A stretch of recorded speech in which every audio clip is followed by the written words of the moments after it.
Secretary Blinken, do you have evidence that Iran directed this attack? There's a long relationship between Iran and Hamas. In fact, Hamas wouldn't be around in the way that it is without the support that it's received from Iran over the years. In this specific instance, we have not yet seen evidence that Iran directed or was behind this particular attack, but there's certainly a long relationship. It's one of the reasons why we have been resolutely taking action against Iran and its support for terrorists and terrorist proxies and other groups over the last few years of this administration. We've sanctioned more than 400 Iranian individuals and entities precisely because of their support for things like Hamas. While we're talking about Iran, I just have to ask you to, if you want to respond to what we're hearing from Republicans who are over and over since this happened, using the word appeasement when it comes to Iran and your administration. They criticized the decision to unfreeze $6 billion in Iranian funds. I know and want to state that that money, according to your administration, has not yet been unfrozen. Iran does not yet have it. But the accusation is that Iran's posture, that the U.S., your administration's posture towards Iran has helped contribute to this. I want to give you a chance to respond. Well, there are two things here. First, with regard to the funds that you mentioned that were released were made available to Iran for humanitarian purposes as part of getting Americans back who are being held and detained in Iran.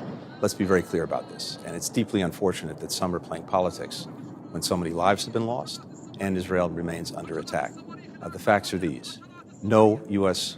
Taxpayer dollars were involved. These were Iranian resources that Iran had accumulated from the sale of its oil that were stuck in a bank in South Korea.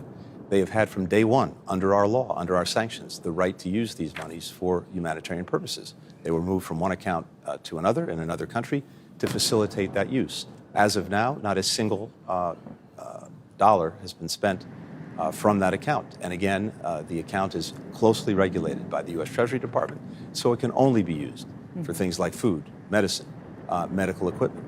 That's what this is about. And by the way, the previous administration set up a very similar mechanism to enable Iran to use its oil proceeds that were blocked in various places or stuck in various places for humanitarian purposes.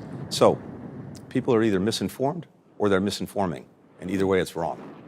Before I let you go, I want to ask you about the United Nations saying that they have detected rockets coming from Lebanon toward Israel and that Hezbollah is claiming responsibility. Have you seen intelligence that Hezbollah is contemplating a more fulsome attack in the north of Israel and perhaps maybe would even get help from groups like the Taliban or Iran, as we've been talking about? Well, one of the reasons President Biden was very clear from the very first moments that no one elsewhere should try to take advantage of this situation is precisely to do everything we can to ensure that there's not another front in this conflict, including Hezbollah in Lebanon.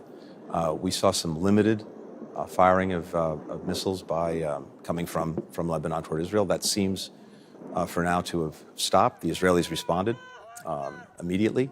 And as of now, that's quiet, but it's something we're watching very carefully.